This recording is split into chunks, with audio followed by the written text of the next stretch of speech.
Hello friends, welcome to another video. In this video, we'll talk about the CDF of a discrete random variable. In the last video, we discussed about PDF of random discrete variable. PDF is probability distribution function and CDF is cumulative distributive function. We'll understand what CDF is and then we'll plot CDF for a given PDF function. Now, just to recapitulate the things, we have this function. It's a discrete function and it has some probabilities at sample -2, -1, 0, 1, 2 and 3. And this is our good old rolling of a dice. And this function has probabilities for sample numbers 1, 2, 3, 4, 5, 6. And all the samples have the value 1 by 6. Let's look at the definition of CDF. It calculates the cumulative probability for a given value of x. What does that mean? To understand that, let's look at rolling of a dice example. If I ask you to find out the probability of getting a number up to 4 during rolling of a dice, you would say that is the addition of probabilities of getting 1, 2, 3 and 4. Or in other words, if I ask you to find the probability of getting a number up to 4, you would say you could either get 1 or you could either get 2, 3 or 4.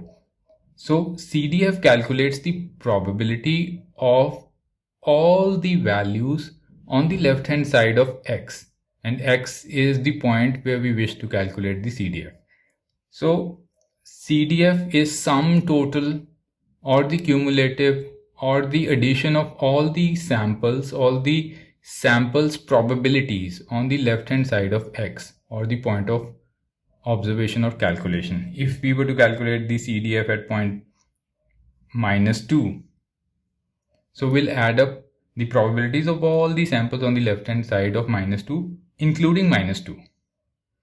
And incidentally, we have 0 probabilities on the left hand side of -2, so we end up with a total probability of 0.3.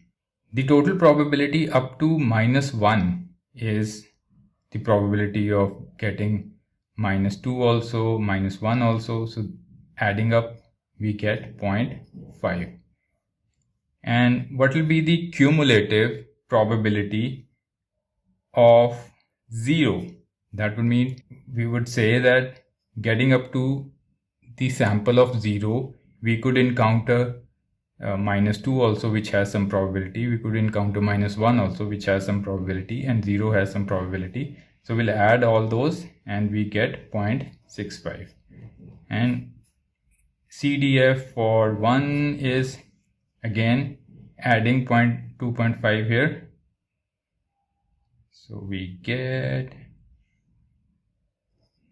0.9, and CDF up to the 0.2 will be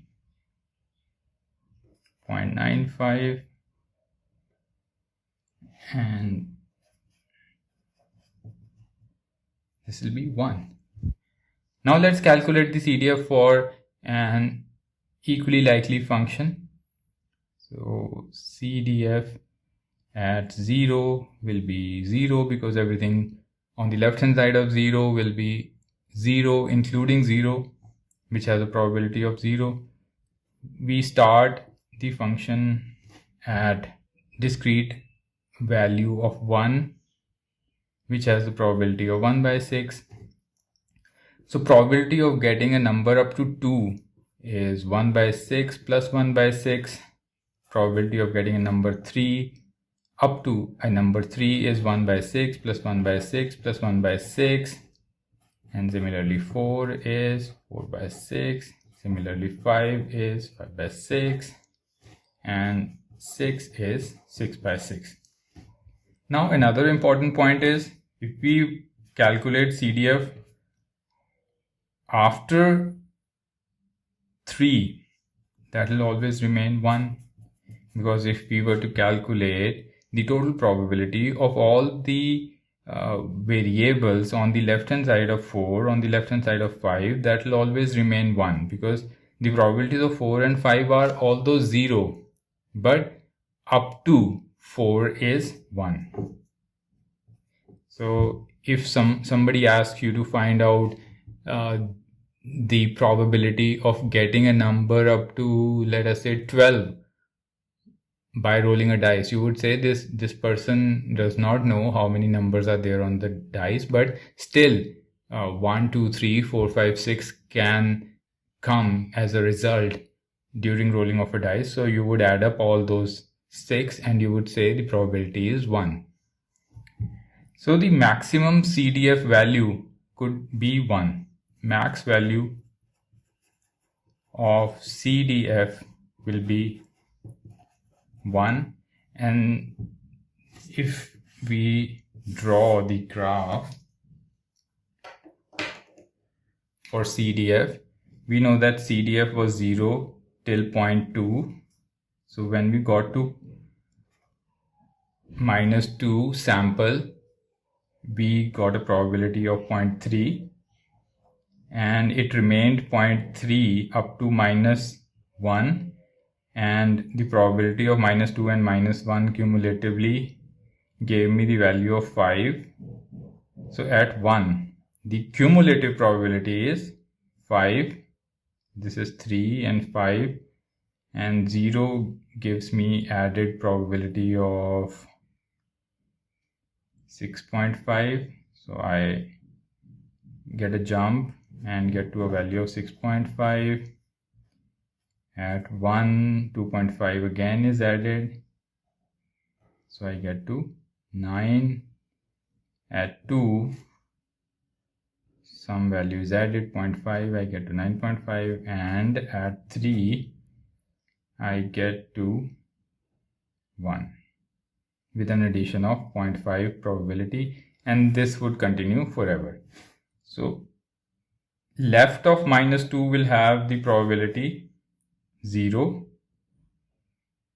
So probability of P where n is less than -2 will be 0, and probability where n is greater than 3 will be 1. And now these steps are uneven because all the samples have uneven probabilities. If we draw the CDF for this rolling of a dice function, this will be a uniform step function like this, because 1/6 is added at every step. So this is 1, 2, 3, 4, 5, and 6. At 6 you attain a value of 1.